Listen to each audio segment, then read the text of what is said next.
जय गुरु जी, शुक्राना गुरु जी।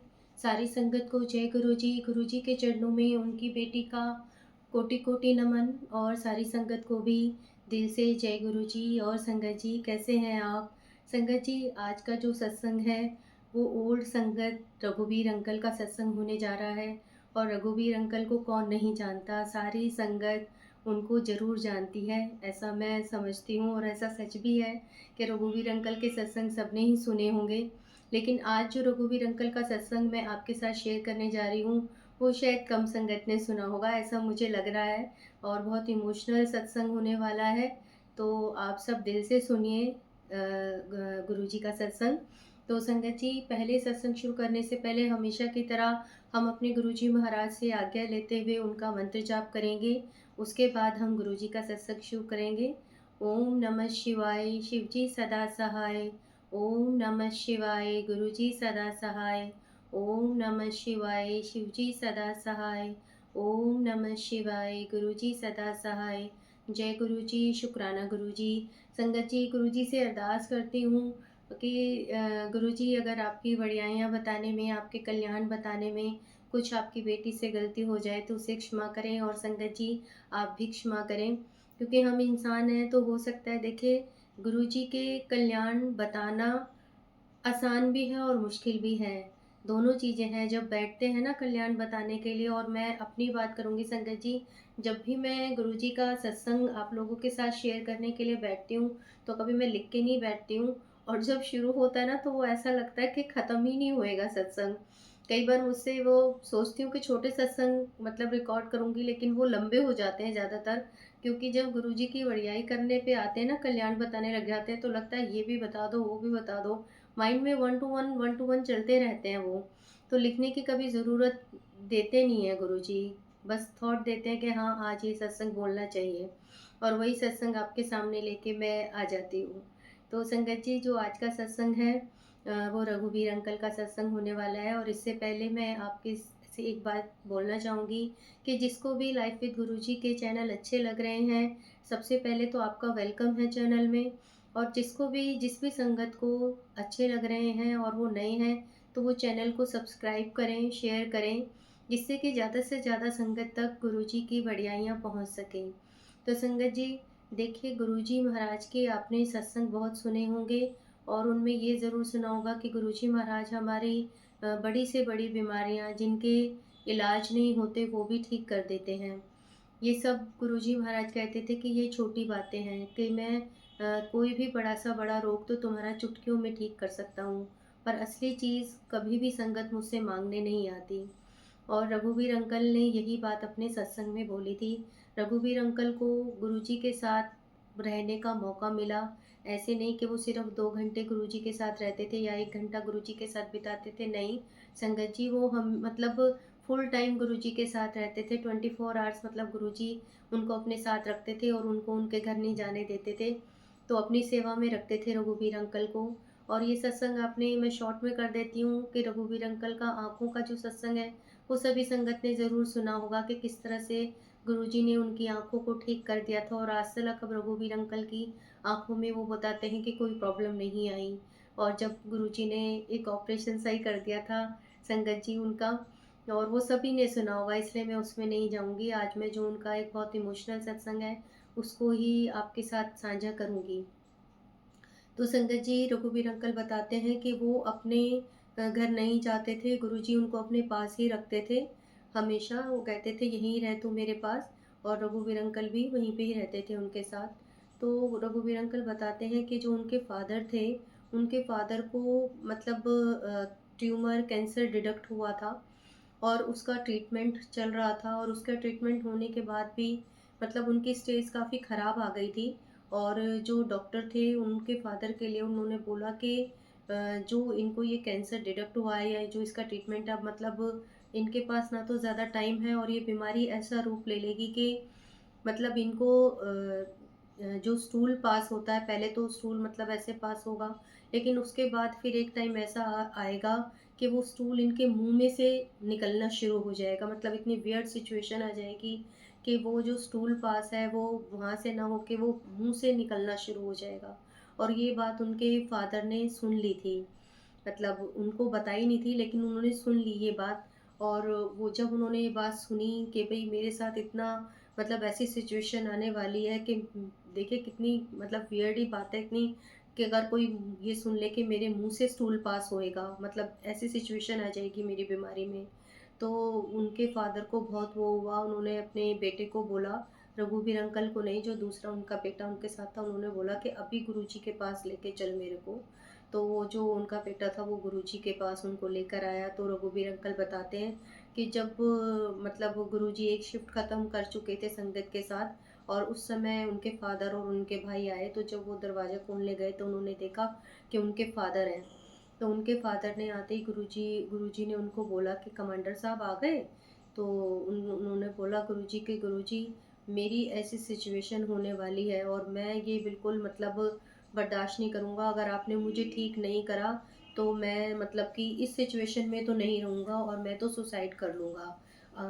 उनके फ़ादर ने ये बोला। और किसी के लिए भी संगत जी ये सिचुएशन तो सच में बहुत वियर्ड ही होती है, कि अगर स्टूल आपके मुँह से पास होने लग जाए।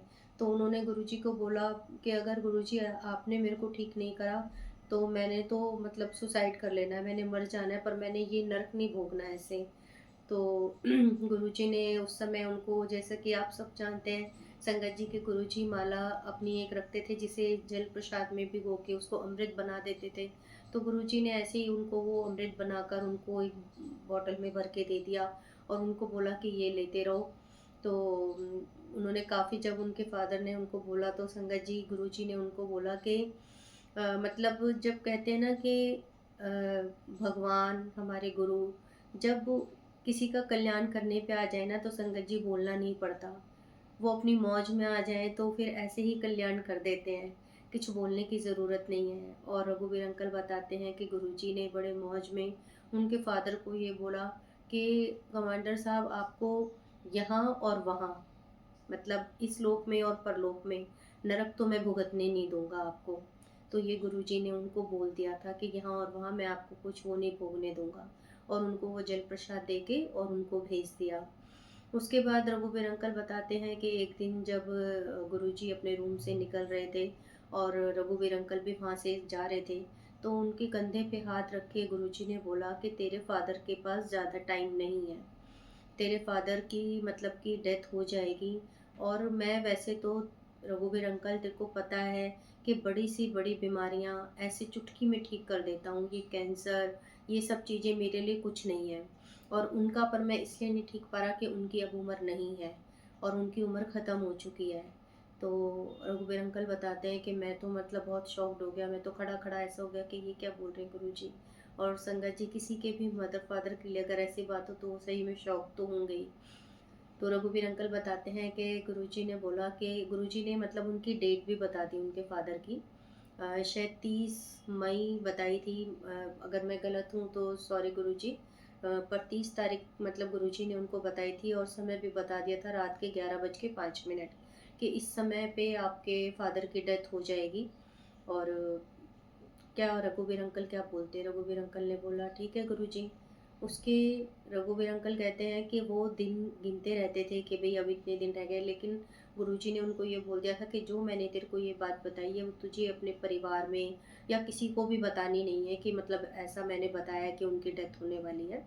तो गुरुजी ने उनको मना कर दिया था, तो इसलिए रघुवीर अंकल ने भी किसी को ये बात नहीं बताई कि उनको मालूम है कि उनके फादर की डेथ इस तारीख को इतने बजे होने वाली है। पर रघुवीर अंकल दिन गिनते रहते थे और गुरुजी ने उन्हें अपने पास ही रखा हुआ था। और जब 4 दिन बचे थे तो गुरुजी ने उनको बोला कि अब 4 दिन रह गए हैं, तो जा तू अपने फादर के पास चला जा और उनकी सेवा कर। तो रघुवीर अंकल बोले ठीक है गुरुजी, और वो चले गए। तो उन्होंने जाके देखा कि उनके जो फादर हैं, मतलब उनको ना बार-बार वॉशरूम जाने के लिए वो करते थे कि भी मेरे को वॉशरूम जाना है।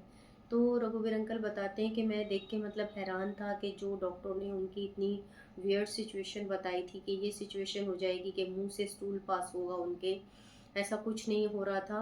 और उनको भूख भी बराबर लग रही थी, खाना प्रॉपर खा रहे थे वो।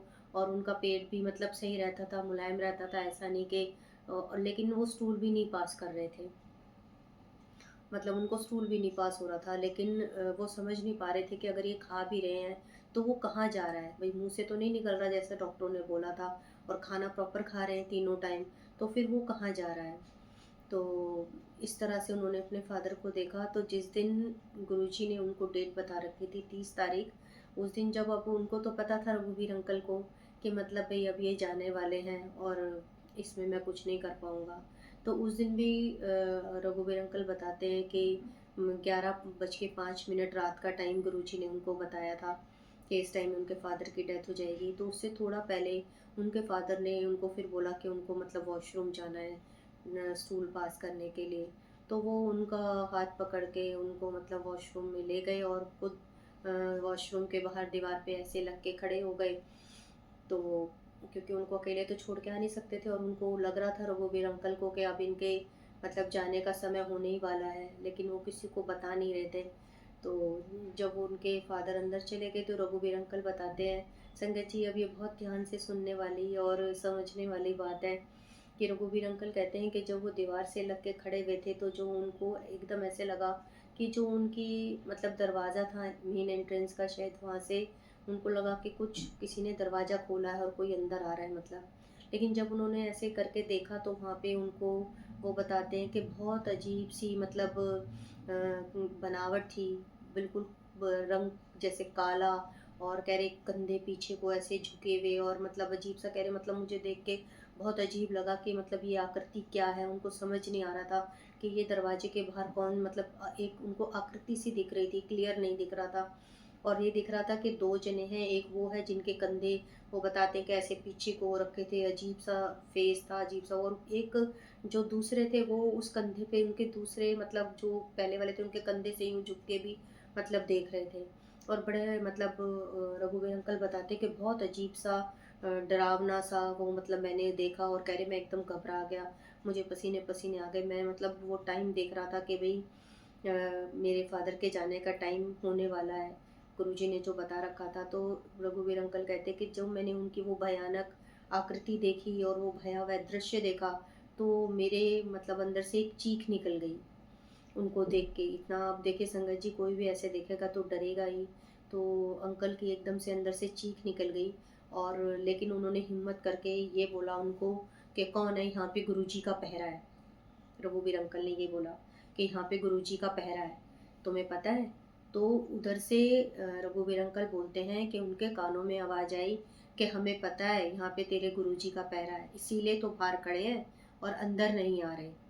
तो ये रघुवीर अंकल खुद बताते हैं कि उनके कानों में मतलब उन्होंने अपने कानों से आवाज़ सुनी कि हमें भी पता है कि हाँ तेरे गुरुजी का पहरा है, और इसीलिए तो हम अंदर नहीं आ रहे, इसीलिए हम बाहर खड़े हुए हैं।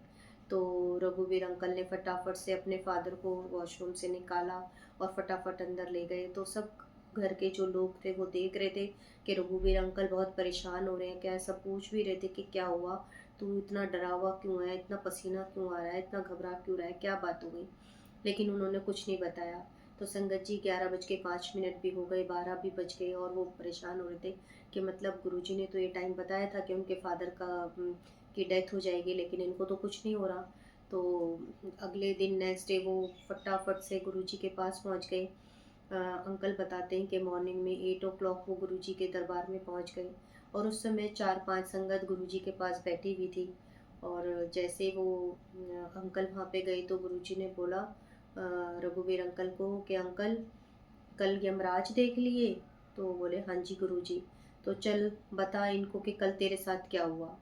अब अंकल तो गुरुजी से बात करना चाह रहे थे, तो उन्होंने फटाफट फटाफट जो भी उनके साथ रात को हुआ था, वो जो 4-5 संगत बैठी थी उनको अपना ये सत्संग सुनाया कि इस तरह से हुआ। तो वो संगत जी यमराज आए थे अंकल के फादर को लेने के लिए। तो वो सत्संग उन्होंने रघुवीर अंकल ने उनको बताया, और वो फिर फटाफट से गुरुजी के पास पहुंच गए। उन्होंने गुरुजी को बोला कि गुरुजी आपने तो मतलब मुझे बताया था, और फादर तो बिल्कुल ठीक है, उनको तो कुछ भी नहीं हुआ, और आपने तो मुझे डेट बताई थी, कहीं मैं मतलब उनके दिमाग में ये चल रहा था रघुवीर अंकल के में कि मैं कहीं डेट भूल तो नहीं गया हूँ, जो गुरु क्योंकि गुरुजी ने तो जो कह दिया वो तो सत्वचन है, वो तो होना ही है। तो अंकल के दिमाग में ये चल रहा था कि कहीं मैं वो डेट भूल तो नहीं गया, जबकि मैं तो एक एक दिन करके लिख रहा हूँ। तो जब अंकल ने गुरुजी को बोला कि गुरुजी अब वो तो जो आपने टाइम बताया था, और मेरे फादर तो बिल्कुल ठीक है, उनको तो कुछ भी नहीं हुआ। तब गुरुजी ने उनको बोला कि मैंने अपनी लाइफ में से 3 दिन उनको दे दिए हैं, तुम्हारे फादर को। मौत तो उनकी होनी है, लेकिन तुम्हें याद है कि मैंने तुम्हारे मतलब फादर से एक वादा किया था कि एथे और उथे तेरे को नरक नहीं भोगने दूंगा। तो जब गुरुजी ने उनको बोला कि जो हमारे कर्म होते हैं, वो हमें अपनी मृत्यु से पहले अपने कर्म यहाँ भोगने ही पड़ते हैं। चाहे कुछ भी हो जाए संगत जी, जो हमने किया है उसको हमें भोगना पड़ेगा। तो गुरुजी ने उनको बोला कि जब तक ये हमारे कर्मों का जो हिसाब किताब होता है वो बैलेंस नहीं होता, तो वो जब तक बैलेंस नहीं होता तो हमें जन्म पे जन्म लेने पड़ते हैं। हमें फिर से किसी न किसी मनुष्य योनि में या किसी और योनि में हमें जन्म लेने पड़ते हैं, अपने कर्मों का वो हिसाब किताब बैलेंस करने के लिए। अगर हम इस जन्म में अपने नहीं वो बैलेंस कर पाए तो हमें फिर से जन्म लेना पड़ता है। तो गुरुजी ने उनको बोला कि लेकिन मैंने तेरे फादर से एक वादा कर लिया था कि एथे और ओथे, मतलब मैं तेरे को नरक नहीं भुगतने दूंगा। तो यानी कि गुरुजी उनके फादर को उन कर्मों के हिसाब किताब के बैलेंस को ख़त्म करके तब उनको मुक्ति देना चाह रहे थे। इसलिए गुरुजी ने बोला कि मैंने अपनी लाइफ से 3 दिन उनको दे दिए हैं, और इन 3 दिनों में वो अपने जो कर्म है, जो उन्हें नरक भुगतना था, तो वो यहीं पे अपने कर्म भुगतेंगे। और उसके बाद वो 3 दिन बाद मतलब कि नहीं रहेंगे। और अब तो वो वापस से चला जा और किसी को ये मत बताना, लेकिन अब उनका टाइम आ गया कि उन्हें अपने कर्म भुगतने हैं। तो रघुवीर अंकल फिर अपने फादर के पास दोबारा चले गए, और रघुवीर अंकल बताते हैं कि जब वो जिस दिन अपने मतलब घर गए तो उन्होंने देखा कि उस दिन से उनके फादर की तबीयत बहुत ज़्यादा ख़राब हो गई संगत जी। वो कहते हैं इतनी ज़्यादा ख़राब हो गई उनकी तबीयत, वो जो उनके कर्म थे ना वो भुगत रहे थे उस टाइम पे, जो गुरुजी ने अपने लाइफ में से 3 दिन उनको दिए। तो वो इसीलिए दिए थे कि जो वो जितने भी उनके कर्म हैं, जो भी उन्होंने किया होगा उसको वो भुगत के जाएंगे यहीं पे ही। तो रघुवीर अंकल बताते हैं कि उस समय उनकी इतनी तबीयत खराब हो गई, इतनी तबीयत खराब हो गई कि खुद तो वो परेशान हो ही रहे थे, साथ में घर वाले भी उतने ही परेशान हो रहे थे। और इतनी पेन में थे उनके फादर के, नीचे लेट लेट के बोल रहे थे, नीचे लेट जा रहे थे। वो दर्द उनसे सहन नहीं हो पा रहा था, जो भी उनको दर्द हो रहा था, कि वो बोल रहे थे कि बस मुझे मौत आ जाए, मैं ये सहन नहीं कर सकता, बस मुझे मौत आ जाए। अपने मुंह से ऐसे बोल रहे थे, और बहुत ज़्यादा उनकी सिचुएशन क्रिटिकल हो गई थी, रघुवीर अंकल बताते हैं। और अंकल कहते हैं कि जब 2.5 दिन मतलब उन्होंने बहुत भुगता, उनके फादर ने 2.5 दिन उनकी सिचुएशन बहुत ख़राब रही।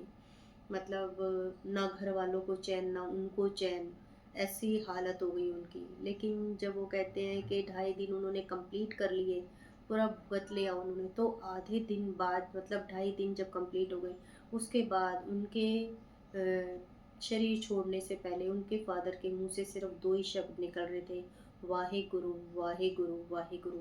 और अंकल बताते हैं कि ये उन्होंने कंटिन्यूअस बोले, मतलब एक बार भी बीच में उन्होंने छोड़ा नहीं बोलना, वाहे गुरु वाहे गुरु वाहे गुरु।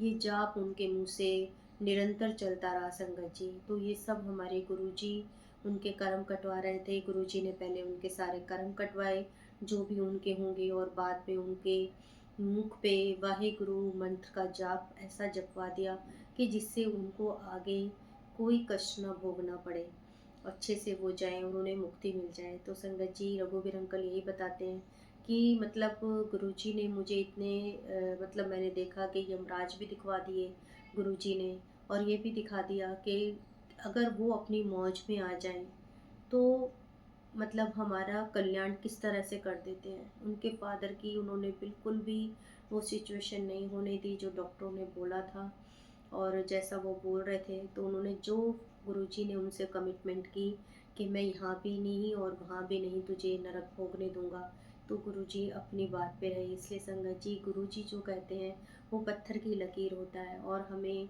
अपने कर्म इसीलिए सुधार के रखने चाहिए संगत जी, क्योंकि वो जो कर्म है ना वो हमें यहीं पे बैलेंस करके जाने हैं, हमें यहीं भुगतने हैं। इसीलिए गुरुजी महाराज कहते थे कि बंदे बन जाओ, यानी कि अच्छे कर्म करो, बंदे बन जाओ। तो बस संगत जी अब इससे आगे मैं आपको क्या बोलूँ।